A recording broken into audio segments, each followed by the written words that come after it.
Today I'm going to bring you another Photoshop tutorial. In this tutorial I'm going to be showing you how to create the glowing neon line effect here.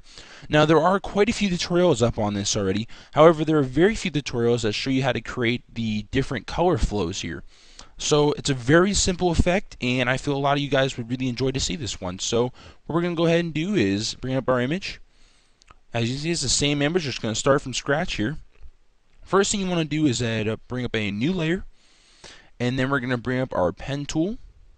We're going to make sure it's selected on the middle one right here on your path selection, and what it's going to allow us to do is click and make points here, and it won't fill them in. So now that we have that selected, what we're going to do is we're going to take our pen tool, we're going to click to make a point, then we're going to click and make another point. We're going to continue holding down our left mouse button, and we're going to drag off into a diagonal direction until it creates a nice little curve right there. And we're going to continue to do this all the way around her body. You can get as close or as far away as you want. What I'm doing for here is trying to continue with the shape of her body. And then we're going to get it nice and thin at the bottom there.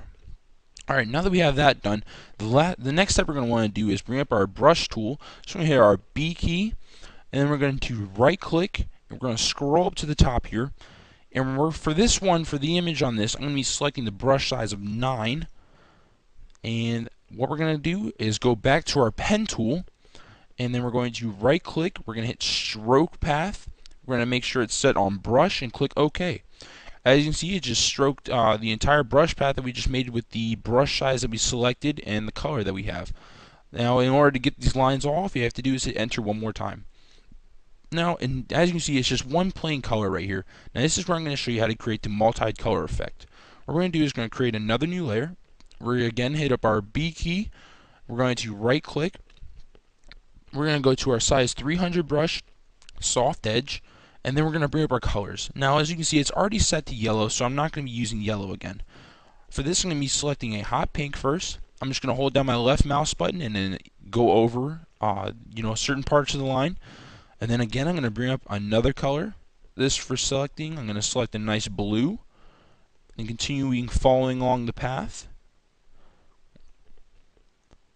Again, selecting another color, and I'm going to do a neon green. And you do not have to be super precise about this, guys. Don't worry about, zooming in and getting as close as you can to the lines. You don't have to worry about that, and I'll show you why here in a second. So for the last color, I'm going to select white and just get all that. As you can see, it's a complete mess right now, and it doesn't look anything like what I showed you before. Now here's how you fix that problem. What we're going to do is if you go up to your layer where you did your brushes and you hold down your Alt key, and then you go in between your pen layer and your brushes layer, and you click, and you'll see a little thumbnail pop up. And if you click on that, it will create a clipping mask to the line that you just made. So as you can see, we have that nice little color effects right here. And next we're going to do is we're going to bring it out and add that neon, the really nice glow effect to it. So for this, we're going to go to our pen layer that we created the shape on. We're going to double click to bring up our blending options. For here, we're going to do an outer glow. We're going to set the blend mode to normal. We're going to set the color to white for this one. Opacity to 100%. And you can mess with the spread and size as much as you wish. And we're going to set it to about 8. Then the next thing we're going to do is we're going to add a stroke. We're going to set the size to 1. Set the color to white. And it'll create just a little bit, it'll add a nice little stroke on the outside of it just to bring it out a little bit more. Go ahead and click OK. And from here we're going to give it that effect where it's behind and coming in front of her body. So in order to do this, we're going to zoom in a little bit. We're going to bring up our eraser tool. We're going to make sure it's selected on the, for me I like to have it on the soft edge eraser. Now as you see, what this is going to do for us is if we hold here, it doesn't exactly erase like a normal brush would, or a normal eraser, I'm sorry. But what this will allow us to do is we can get really, a really nice selection here as close to her head as possible, because it will slowly, fade away the pixels of the brush that we did. So we can get nice and close here. And I'm not being, super precise on this, guys. So don't, don't hold it against me here. I'm just trying to make this a really fast and easy tutorial.